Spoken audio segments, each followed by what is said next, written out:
lihat kesaksian saya lebih lengkap, itu ada di channel YouTube Agung Worshipper TV. Jadi saudara, teman-teman boleh share video saya, Agung Worshipper TV, ya subscribe juga boleh, bagikan. Ini memberkati banyak orang, karena saya juga banyak dapat telepon tuh dari berbagai wilayah di Indonesia, bahkan juga ada dari luar negeri juga, khususnya pasien-pasien kanker.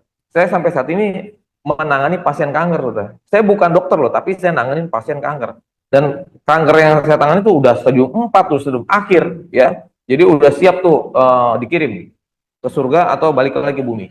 Seperti itu saudara ya. Banyak itu video-videonya. Nanti saudara boleh share, boleh subscribe ya. Oke, lanjut ke firman Tuhan yang mau saya sampaikan tentang unlimited love ya, unlimited love ya.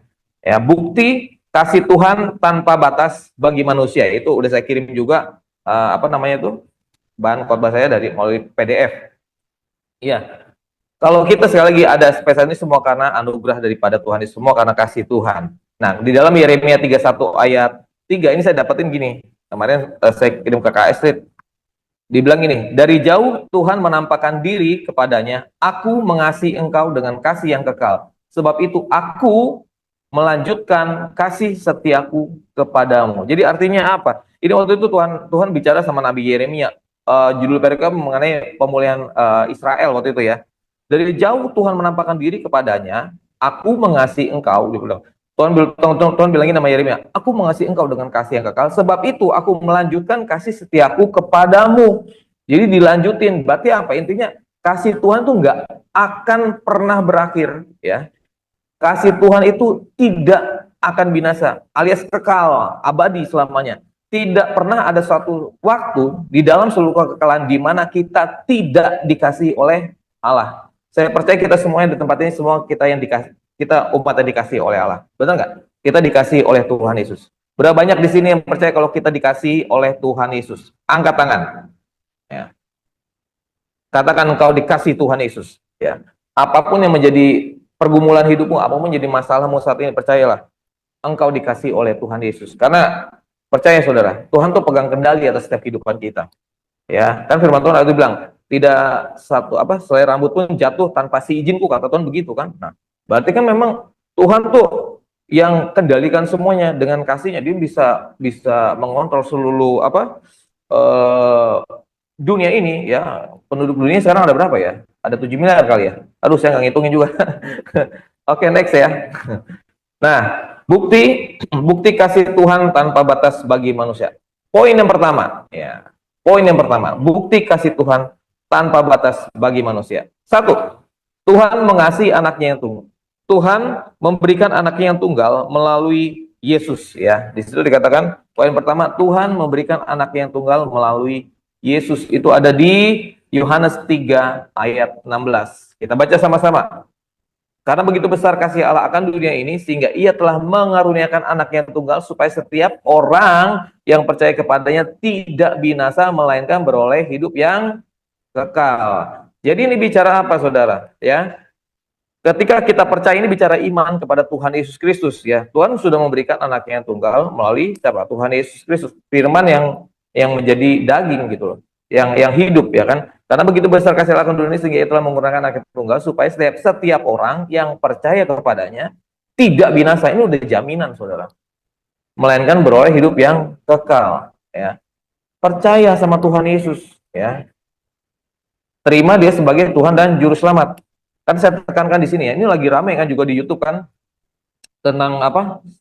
Saya dengar di mana tuh ya? Iya banyak sekali di YouTube dibilang gini, ada keselamatan di luar Tuhan Yesus. Kata siapa? Berani sekali bilang ada keselamatan di luar Tuhan Yesus Kristus. Contohnya gini, tapi kan dia ini baik banget gitu kan. Dia baik banget, sering memberi, nggak pernah mencuri, berbohong, membunuh, apalagi, apalah semuanya itulah dia udah lakukan.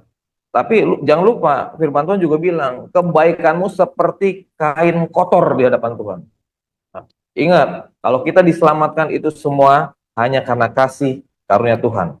Itu bukan hasil usahamu, itu bukan hasil pekerjaanmu. Jangan ada seorang pun yang memegahkan diri, jelas bilang gitu. Ya, semua hanya karena kasih Tuhan Yesus Kristus. Ya, iya, batu hujan deras juga ya. Di sini juga hujan deras. Apa? Oke.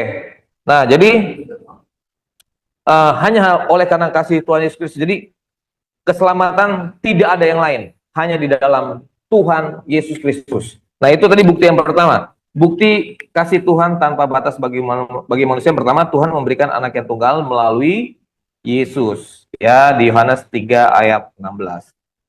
Saudara pernah lihat film ini nggak? His Only Son, yang dulu pernah sempat dicekal ya, nggak boleh ya.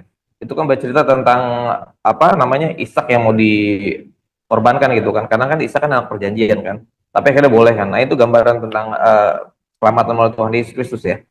Poin yang kedua, bukti kasih Tuhan tanpa batas bagi manusia. Ya, kita beroleh hidup yang kekal. Itu di Yohanes 10 ayat 28 ya. Kita beroleh hidup yang kekal. Itu ada di Yohanes 10 ayat 28 ya. Di sini saya bacain aja ya. Dan aku memberikan hidup yang kekal kepada mereka, dan mereka pasti tidak akan binasa sampai selama-lamanya ya. Itu kayak sampai selama-lamanya, dan seorang pun tidak akan merebut mereka dari tanganku ya, dan tidak ada, dan seorang pun tidak akan merebut mereka dari tanganku ya, dibilang seperti itu. Kita beroleh hidup yang kekal ya.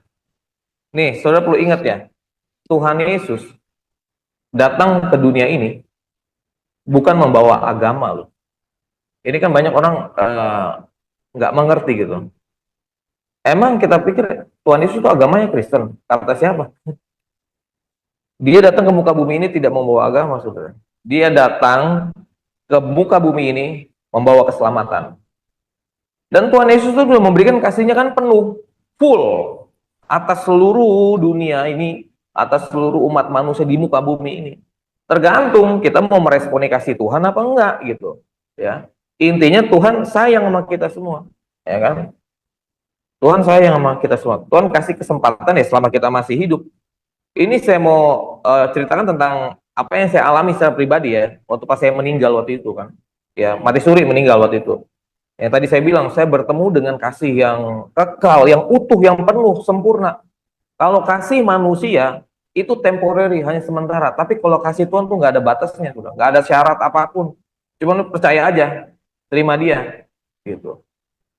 Kalau kita percaya, tadi di poin pertama, percaya, terima dia sebagai Tuhan dan Juru Selamat secara pribadi, ya, itu udah jaminan pasti. Kamu akan beroleh hidup yang kekal. Dan terus ikut dia, tetap komitmen, setia gitu. Komitmen, jangan hari ini ikut Yesus, besok ikut siapa gitu. Ya, jadi harus konsisten, konsisten. Jangan pletot. Ya, banyak ya. Mungkin saudara teman-teman lihat ya, banyak kan di YouTube khususnya kan, ada yang beralih mulai meninggalkan. Yes, terserah, itu pilihanmu gitu. Pilihanmu nanti nih. Kehidupan ini kan yang di muka bumi ini kan hanya sementara, benar nggak? Paling manusia bertahan berapa lama sih? Kata firman kan 70 sampai 80 tahun, betul kan ya? Ya kan? 70 sampai 80 tahun tuh. Ya, itu udah bonus tuh. Selebihnya apa? Penderitaan tuh kata firman Tuhan. Ya kan?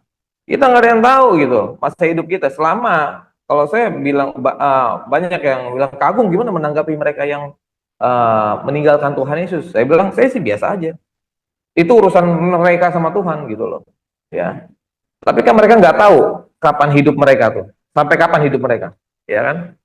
Setiap kita kan udah pegang tiket nih masing-masing nih. Saya pun dapat penglihatan saat ini. Setiap kita yang saat ini ada di Zoom nih, udah pegang tiket nih, udah ada antriannya nih. Nggak tahu nomor berapa. Ada yang nomor 1 di sini, saya juga nggak tahu nih.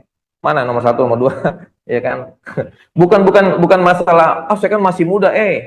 Kemarin belum lama. Ini saya nanganin pasien kanker, ya. Stadium 4. Stadium 4, tapi bukan leukemia seperti saya. Dia kanker apa? Kanker hati, ya kan? Nah, masih muda, ya, usia 26 tahun, dirawat di RSCM Jakarta. Saya sempat datang, waktu keluarganya udah telepon saya kan, Kagum, tolong dong doain apa fokus saya gitu. Sakit apa kan? Kanker gitu kan. Jadi waktu pas dibicara sama keluarga tuh nggak mau senyum apa gitu. Ketika saya datang, saya motivasi dia. Cuman saya udah melihat ini anak nggak akan lama lagi dipanggil Tuhan, cuma saya diem gitu. Nanti udah gitu, takutnya kan keluarga makin drop gitu, jadi saya diem aja gitu kan. Tapi saya udah tahu, cuma saya kasih motivasi, saya semangat dia, kamu tetap semangat, percaya Tuhan Yesus bisa sembuhkan. Saya bilang gitu ya. Perkatakan pada dirimu, saya sudah sembuh, aku sudah sembuh, aku sudah dipulihkan Tuhan. Mulai dia tersenyum gitu kan, semangat gitu kan. Cuma saya tahu ini akan dibawa sama Tuhan. Tapi keluarganya belum belum ready. Waktu itu hari Jumat saya kunjungi dia, hari Jumat ke rumah sakit, ya kan. Saya suruh, kamu boleh lihat YouTube saya, lihat aja. Nanti biar kamu apa dengar itu. Perkataan firman Tuhan setiap hari. Udah. Ya tinggal hari Senin saya ditelepon, tapi saya nggak ada rumah sakit, ditelepon by phone, keluarganya pada nunggu semua. Itu saya dengar detak jantungnya dia tuh udah nit nit nit gitu kan. Wah ini udah nggak lama lagi. Pak Agung tolong doain dong, minta tolong sama Tuhan untuk apa dibawa kembali kakak saya, dibilang gitu kan. Saya bilang ke cicinya, kamu nggak boleh paksa Tuhan. Hidup mati itu kedaulatan di tangan Tuhan, saya bilang gitu. Akhirnya saya kelepasan juga tuh ngomong, kakakmu ini lagi fase transisi, aku bilang gitu. Karena saya lihat rohnya, fase transisi, gitu. Ya, kalau dia sampai bangkit kembali, ada tugas buat dia untuk dikerjakan. Ya. Kalaupun Tuhan bawa pulang, sama, juga Tuhan udah sayang sama dia, pulang, waktunya mau udah selesai. Ya udah, akhirnya doa, tetap saya doa, minta, oke nggak apa minta, dan akhirnya nggak lama, itu setengah 7 ya, setengah tujuh malam ya, panggil Tuhan. Jadi Jumat saya kunjungin, Seninnya meninggal. Cuma berapa hari? Sabtu, Minggu, Senin, 3 hari. 3 hari. Saya datang lagi di hari Selasanya, melayat gitu ke RCM. Saya lihat wajahnya tuh adem, tenang, nggak apa-apa. Yang penting firman Tuhan udah masuk, ya. Nama Yesus diperdengarkan. Dia sudah dalam Tuhan, aman, beres. Gitu loh saudara. Ya. Jadi kalau Tuhan masih kasih kesempatan kita hidup sampai saat ini, gunakan sebaik-baiknya ya untuk kemuliaan Tuhan. Apapun yang kamu perbuat, perbuatlah dengan segenap hatimu seperti untuk Tuhan dan bukan untuk manusia. Bukti kasih Tuhan tanpa batas bagi manusia. Poin kedua tadi apa? Kita beroleh hidup yang kekal ya. Kita beroleh hidup yang kekal ya. Ingat tadi saya bilang, saya ulang mungkin ada yang belum dengar, Tuhan Yesus datang ke muka bumi ini tidak membawa agama Kristen ya. Dia membawa keselamatan bagi mereka yang mau percaya dan menerima dia sebagai Tuhan dan juru selamat secara pribadi. Poin yang ketiga, bukti kasih Tuhan tanpa batas bagi manusia. Poin yang ketiga, boleh slide selanjutnya. Kita dipilih dan ditentukan dari semula ya. Kita telah dipilih dan ditentukan dari semula. Itu ada di Roma 8 ayat 28 sampai 30. Ini saya bacain aja ya, cukup panjang. Roma 8 ayat 28 sampai 30. Kita tahu sekarang bahwa Allah turut bekerja dalam segala sesuatu untuk mendatangkan kebaikan bagi mereka yang mengasihi Dia, yaitu bagi mereka yang terpanggil sesuai dengan rencana Allah. Sebab semua orang yang dipilih dari semula, mereka juga ditentukan dari semula untuk menjadi serupa dengan gambar anaknya, supaya ia, anaknya itu, menjadi yang sulung di antara banyak saudara. Dan mereka yang ditentukan dari semula, mereka itu juga dipanggilnya, dan mereka yang dipanggilnya, mereka itu juga dibenarkannya, dan mereka yang dibenarkannya, mereka itu juga dimuliakannya. Jadi ada tahapannya, sudah dipilih, dipanggil, ditentukan, dibenarkan, dimuliakan. Jadi hidup kita itu harus selaras dengan proposal tujuan dari Tuhan. Hidup kita harus selaras dengan panggilan dari Tuhan ya. Kalau hidup kita berada dalam panggilan Tuhan, maka hidupmu tanda kutip ya, sudah mati, tapi yang akan muncul itu panggilan. Nah, ini kuncinya, ini boleh catat. Kuncinya mengenai banyak orang bertanya, gimana Kak Agung cara saya tahu saya dipanggil sama Tuhan? 3F. Find your calling pertama. Yang kedua, follow your calling. Yang ketiga, fulfill your calling. Jadi temukan panggilanmu dalam Tuhan. Ikuti panggilanmu ya dalam Tuhan ya. Penuhi, genapi panggilanmu bersama dengan Tuhan. Paulus kan juga bilang, aku melupakan apa yang berada di belakangku dan aku berlari-lari kepada tujuan panggilan surgawi daripada Tuhan Yesus Kristus. Bukan seolah-olah aku sudah mendapatkannya, tapi aku mengejarnya, gitu kan. Nah, jadi ada upaya, saudara.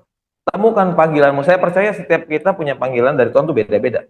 Spesifik pastinya, gitu. Beda-beda. Temukan panggilan itu, saudara. Sehingga kalau engkau sudah menemukan panggilan itu, hidupmu kan efektif. Jadi, apa ya, tepat gitu loh. Tepat sasaran. Ya, bukan petinju asal mukul gitu kan. Tepat sasaran. Jadi, akurat, tepat gitu kan. Presisi. Wah, gitu. Kalau kata Paul, presisi, ya tepat. Temukan panggilanmu. Caranya gini, kalau saya ya memang saya ngalamin itu ya bersama Tuhan waktu pas di seizin Tuhan saya terkena kanker darah atau leukemia. Ya memang saya dihajar katakanlah itu keras gitu sama Tuhan ya. Kan Tuhan bilang gini, aku akan menghajar apa orang yang aku sebagai anak, jadi ya saya dihajar nggak apa-apa gitu. Yang pasti responnya harus baik ya, nggak boleh ngomel, nggak boleh bersungut-sungut, menyalahkan orang lain, menyalahkan diri sendiri, apalagi menyalahkan Tuhan. Oh, jangan coba-coba saudara. Ya, jadi kalau kita ngalamin kayak gitu seperti saya mungkin ya, bersyukur sama Tuhan, evaluasi diri ya, nggak usah terlalu banyak tanya sama Tuhan. Kalau Anda bertanya sama Tuhan boleh, tapi jangan terlalu banyak nanya. Kalau Anda terlalu banyak nanya sama Tuhan, itu sama saja Anda itu mempertanyakan Tuhan. Kalau mempertanyakan Tuhan artinya apa? Anda tidak percaya dengan Tuhan. Nah, lo, ya kan? Nggak percaya sama Tuhan. Very bahaya, saudara. Temukan panggilanmu. Temukan panggilanmu, ya. Ikuti kalau dapat, ikuti aja. Ya. Mungkin sepertinya, wah, nggak mungkin gitu kan. Ya kan, jalan kita bukan bukan jalan Tuhan. Jalan Tuhan juga pasti yang terbaik buat setiap kehidupan anak-anaknya. Tuhan nggak pernah merencanakan rancangan kecelakaan buat kehidupan anak-anaknya. Ikutin, ikutin. Dan saya percaya kita mengikuti panggilan Tuhan. Bukan hanya Tuhan memperlengkapi, tapi juga memberikan kekuatan buat kehidupan kita. Ini saya alami juga seperti itu, saudara. Ikutin dan penuhi, ya sampai tuntas, tas gitu kan, ya sampai selesai. Jadi gini, kalau kita sudah mengambil keputusan, ya apa keputusan yang sudah kita ambil, jangan lagi menoleh ke belakang, tapi terus ikuti sampai tuntas genapi. Dan saya percaya untuk menggenapi panggilanmu dalam kehidupan masing-masing, itu perlu apa? Perlu namanya penyertaan Tuhan. Ada lagunya tuh, penyertaanmu Tuhan, segalanya bagiku, ya kan? Hadirmu di hidupku, terutama bagiku. Hanya penyertaan Tuhan yang memampukan kita untuk kita sampai pada tujuan yang Tuhan mau. Tuhan mau, bukan apa yang kita mau. Gitu. Kalau manusia kan banyak maunya kan, sama kayak saya juga banyak maunya gitu kan. Tapi kita harus tunduk di bawah kaki Kristus yang kuat, supaya engkau ditinggikan pada waktunya. Ya, banyak yang bilang saya, enak banget jadi keagung ya, jadi pembicara di mana-mana, diundang sana sini. Ya prosesnya kamu mau nggak? Karena semua kan ada prosesnya, bener ya. Di dunia ini nggak ada namanya instan. Yang instan hanya mie instan. Ya, ada prosesnya. Banyak yang bilang kok kamu masih minum obat gitu kan? Ya nggak apa-apa, memang kenapa? Gitu. Ya kan, karena kalau pasien kanker tuh status sampai 5 tahun. Jadi saya waktu divonis 2022, nanti sampai 2027 dia ambil darah gitu kan. Dicek, puji Tuhan hasilnya semua baik, sehat, normal. Ini semua karena Tuhan Yesus. Nih gambarnya gini aja saudara. Memang mujizat kesembuhan tuh ada yang bisa terjadi langsung ya. Orang itu sembuhkan langsung bisa, ada juga yang bertahap pakai proses. Ada yang seperti itu. Nah pertanyaan saya gini, kalau engkau sudah disembuhkan sama Tuhan, dipulihkan sama Tuhan, mau buat apa? Pertanyaan saya cuma itu saudara. Kalau hanya kita ketika disembuhkan, dipulihkan, terus kita kembali kepada kehidupan yang lama, ngapain? Lebih baik, ya sakit aja kau, mati aja kau, benar nggak?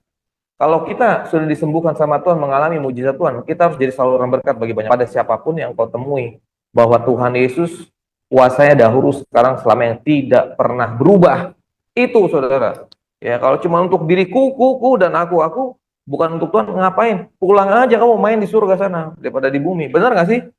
Gitu loh, ya kan? Toh pada intinya Lazarus tau kan Om Lazarus tuh? Lazarus kan meninggal tuh. Kan sakit kan? Apakah dia masih hidup sampai sekarang? Ya udah meninggal lah. Waktu saya meninggal saya nggak ketemu sama Om Lazarus, saya juga penasaran. Pengen nanya gitu, Om sakit apa sih Om? Karena nggak ditulis di Alkitab sih memang dia Lazarus sakit apa gitu kan. Oke, itu poin ketiga tadi apa? Kita dipilih dan ditentukan dari semula. Bukti Bukti kasih Tuhan tanpa batas bagi manusia. Poin yang keempat, ya. Kita berharga di mata Tuhan. Itu di Matius 10 ayat 31. Sebab itu janganlah kamu takut, karena kamu lebih berharga daripada banyak burung pipit, ya. Hidupmu lebih berharga daripada burung pipit nih. Kalau saya coba cari burung pipit apa sih, penasaran gitu. Burung pipit adalah burung kecil pemakan biji-bijian, ya, pemakan biji-bijian di wilayah tropis dunia. Seluruh wilayah tropis dunia tuh ada burung pipit. Beda sama burung gereja, ya. Dia berwarna-warni kalau burung pipit. Nah, salah satu fakta unik dari burung pipit, dia memiliki masa hidup yang singkat 4 sampai 5 tahun saja di alam bebas.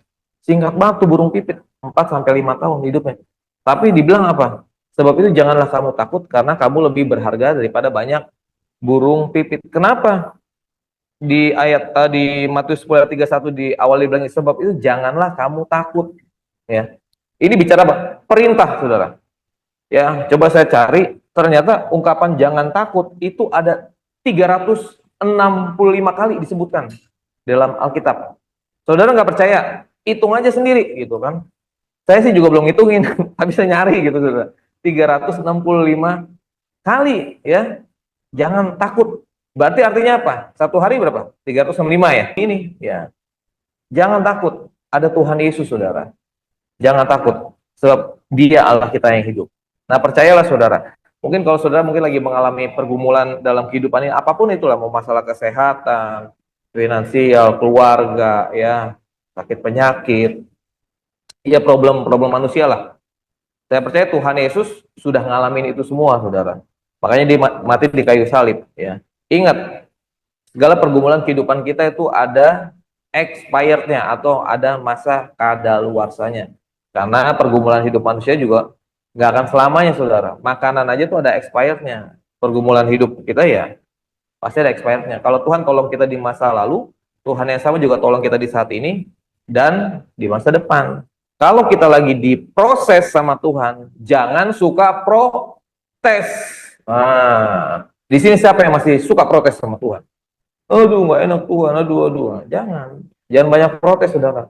Udah ikutin aja, percaya. Kalau engkau dalam tangannya Tuhan, dalam kendali Tuhan, aman. Badai apapun yang terjadi, aman. Kau aman dalam perlindungan Tuhan. Ya, intinya tetap melekat, tetap erat sama Tuhan, ya. Jangan menjauh gitu. Tuhan nggak pernah jauh. Kita yang sering jauh, kabur-kaburan gitu. Tuhan selalu dekat. Ya, makanya harus melekat sama Tuhan, melekat, nempel. Ya, ada lagunya anak sekolah minggu, tau nggak? Yesus pokok dan kitalah caranya, apa? Tinggallah di dalamnya, ya kan? Yesus pokok dan kitalah caranya, tinggallah di dalamnya. Ya, sampai diulang 3 kali itu penekanan tuh. Yesus pokok dan kitalah caranya, tinggallah di dalamnya. Ya, pastilah apa? Kau akan berbuah gitu. Jadi harus nempel. Nempel begini nih, nempel. Ya, kalau dekat tuh bisa segini sih, tergantung. Kalau nempel tuh gitu. Jadi kita bukan harus dekat sama Tuhan, nempel. Kasih tahu kanan kiri, kasih tahu saudara-saudaramu, nempel sama Tuhan. Gitu. Bagaimana cara nempel dekat intim sama Tuhan? Ya, baca Alkitab, berdoa, ya. Ini saya kasih tips sedikit aja nih kalau saya ya. Saya tuh berdoa, kalau banyak orang kan diajarin sekolah minggu kan, lipat, ada lagunya tuh saya lupa. Lipat tangan dan tutup mata gitu kalau nggak salah, ya. Apa gitu, saya lupa. Saya enggak. Kalau saya doa sama saya ngobrol begini nih, kayak saudara ngobrol. Lagi di kendaraan di jalan mana kek, saya ngobrol aja. Gitu. Tiba-tiba tuh bahasa roh ngobrol, ya, itu kan doa kan komunikasi 2 arah. Doa itu kan bukan hanya saya curhat sama Tuhan, Tuhan aku begini, begitu, enggak kan? Ya kan? Tapi 2 arah. Tuhan juga bicara sama kita bicara sama Tuhan, Tuhan bicara sama kita, gitu loh. Jangan cuma kita doang mau bicara, ntar Tuhan nggak bicara gitu. Yang jadi Tuhan siapa? Gitu kan? Ya, itu aja sih dari saya ya mengenai unlimited love. Jadi saya ulang sedikit ya. Bukti kasih Tuhan tanpa batas bagi manusia. Poin yang pertama adalah Tuhan memberikan anak yang tunggal melalui Tuhan Yesus Kristus. Poin yang kedua, kita beroleh hidup yang kekal. Yang ketiga, kita telah dipilih dan ditentukan dari semula. Yang keempat, kita berharga di mata Tuhan. Amin. Demikian firman Tuhan, kiranya memberkati kita semua. God bless you.